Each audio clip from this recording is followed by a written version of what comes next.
দেখুন আমি আজকে আপনাদের বানাবো ভিন্ন স্বাদের ভেন্ডি আলু ভাজা।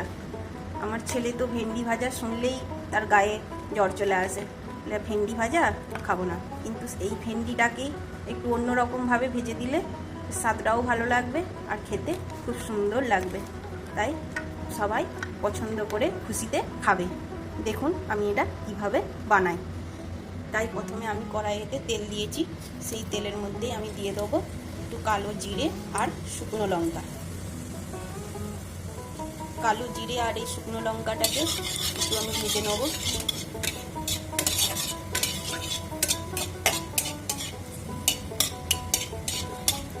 এই কালো জিরে আর শুকনো লঙ্কাটা ভাজা হয়ে গেছে, এরপর আমি এখানে দিয়ে দেবো কেটে রাখা ভেন্ডি আর আলু, আর এতে দিয়েছি দুটো কাঁচা লঙ্কা।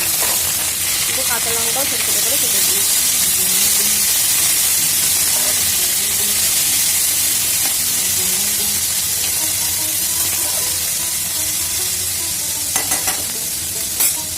এরপর আমি এতে দিয়ে দেবো অল্প সামান্য পেঁয়াজ, দিয়ে আমি এগুলো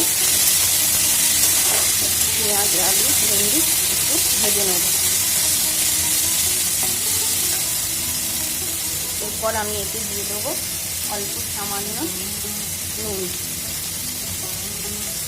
আর এই একটা বাটি নিয়েছি, এই বাটিতে দিয়ে দেবো অল্প সামান্য নুন, আর দেবো অল্প সামান্য হলুদ গুঁড়ো। এই নুন আর হলুদ গুঁড়ো দিয়ে ভেন্ডিগুলো ভাজবো। এখন আমি এইটা ভেন্ডি আলুটা সেদ্ধ হওয়ার জন্য গ্যাসটাকে সিম করে চাপা দিয়ে দেবো।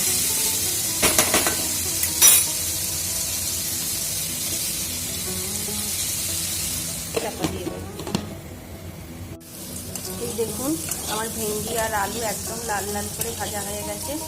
এরপর আমি এই বাটিটাতে একটা নুন দিয়ে রেখেছিলাম, আর তার মধ্যে একটা ডিমকে এইভাবে ভালোভাবে ফেটিয়ে নিয়েছি। এরপর এই ফোটানো ডিমটা আমি এই ভেন্ডি ভাজার মধ্যে এইভাবে দিয়ে দেবো।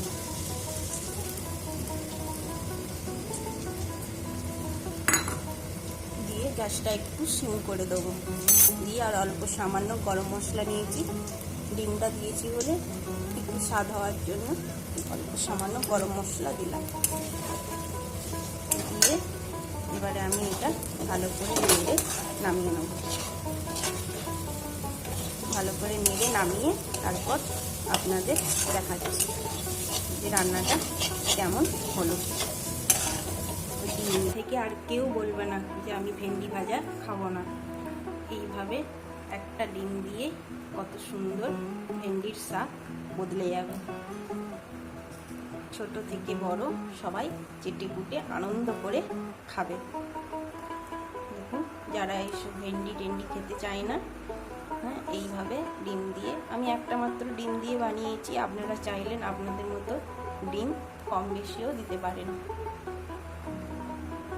এইভাবে বানিয়ে একবার দেখুন কত সুন্দর লাগে। ছোট থেকে বড় সকলেই খুব পছন্দ করবে।